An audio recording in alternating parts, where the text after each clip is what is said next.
T'es posé chez toi, t'as pas envie de réviser, et pourtant tu sais que tu devrais. Au pire, t'as été témoin d'une injustice, un pote harcelé, un prof humilié, tu dis rien. Et après, tu te demandes, est-ce que j'aurais dû parler? Est-ce que c'était mon devoir? En philo, on appelle ça le devoir moral, et crois-moi, c'est bien plus qu'une question de bonne manière. Aujourd'hui, on va plonger dans cette notion, qu'est-ce que le devoir, pourquoi on le ressent, et pourquoi parfois on ne l'écoute pas. Définition, c'est quoi le devoir en philo? Le devoir en philo, c'est une obligation morale, pas une contrainte physique. On peut toujours choisir de ne pas la suivre, mais on sent qu'on devrait. Si tu aides quelqu'un à porter ses courses, t'es pas obligé par la force, mais tu sens que c'est bien. C'est une obligation morale, pas physique. Le devoir est donc lié à la morale, c'est-à-dire à ce qui distingue le bien du mal. Alors, qui décide ce qui est bien? Est-ce inné? Est-ce la société, la religion, la raison? Voilà ce qu'on va explorer. D'où vient le devoir? Le devoir peut avoir plusieurs origines possibles. La société, pour Durkheim, on est éduqué à ressentir le devoir, on apprend ce qui est bien ou mal. Un enfant apprend à dire merci, à ne pas frapper, ça n'est pas inné. Autre exemple, tu te lèves dans le bus pour une personne âgée parce qu'on t'a appris que ça se fait. La religion, pour Bergson, la religion donne une forme d'autorité au devoir.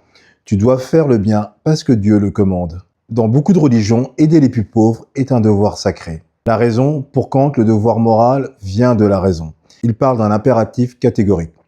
Avec ces citations, agis seulement selon la maxime qui fait que tu puisses vouloir qu'elle devienne une loi universelle. Concrètement, par exemple, si tu mens, tu dois te demander « et si tout le monde mentait comme moi, est-ce que ce serait juste ?» Pour Kant, le devoir ne dépend ni des conséquences, ni de tes émotions. Tu dois faire ce qui est juste, point.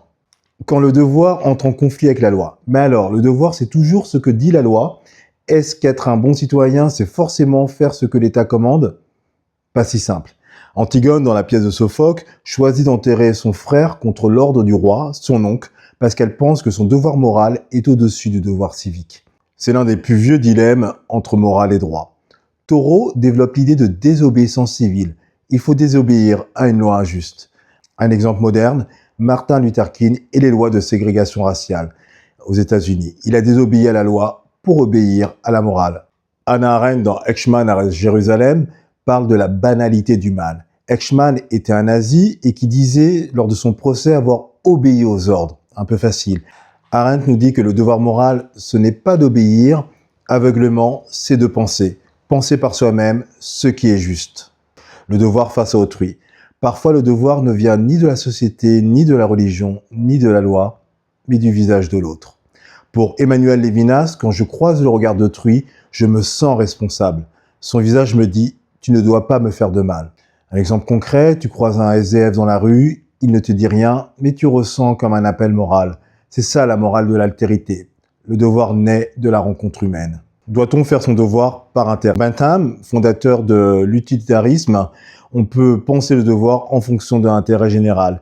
Il faut faire ce qui maximise le bonheur du plus grand nombre. Si je donne mon sang, ça ne me rapporte rien directement, mais ça peut sauver des vies. Pour Bentham, la morale, c'est un calcul d'utilité. Faire son devoir, c'est agir pour le bien du plus grand nombre possible. Quand le devoir se fait révolte, il arrive qu'un devoir moral nous pousse à résister ou à nous engager. Prenons l'exemple des lanceurs d'alerte, comme Edward Snowden. Il a révélé des informations secrètes sur la surveillance de masse. Il a désobéi à la loi pour obéir à sa conscience morale. Autre exemple, les justes parmi les nations qui ont caché des juifs pendant la Shoah. Ils ont risqué leur vie, mais ils ont obéi à leur devoir d'humanité. Mais pourquoi on n'obéit pas toujours au devoir? Si on sait ce qui est bien, pourquoi on ne le fait pas? Parce qu'il y a des désirs, des peurs, des intérêts personnels, etc. Pour Nietzsche, la morale du devoir est née de rapports de force. Ce qu'on appelle bien ou mal vient d'une généalogie ou d'une histoire. Ce sont les faibles qui ont inventé le devoir pour freiner les puissants. Le devoir ne serait donc pas universel, mais historique et socialement construit. En conclusion, qu'est-ce que le devoir au final? Une obligation morale qu'on ressent, mais qui ne s'impose pas de l'extérieur, parfois universelle, avec Kant, parfois utilitaire, Bentham, parfois sociale, comme avec Durkheim, ou religieuse, Bergson. Le devoir peut entrer en conflit avec la loi, on l'a vu avec l'exemple d'Antigone ou Thoreau, et parfois il n'est juste d'un visage, comme avec Lévinas. Ce qui compte, c'est de penser, de se demander à chaque fois, est-ce que ce que je fais est juste? Et si tout le monde faisait pareil? Merci d'avoir suivi cette vidéo. Si elle t'a plu, lâche un like. Si tu as des questions, en commentaire. Et je te dis à très bientôt.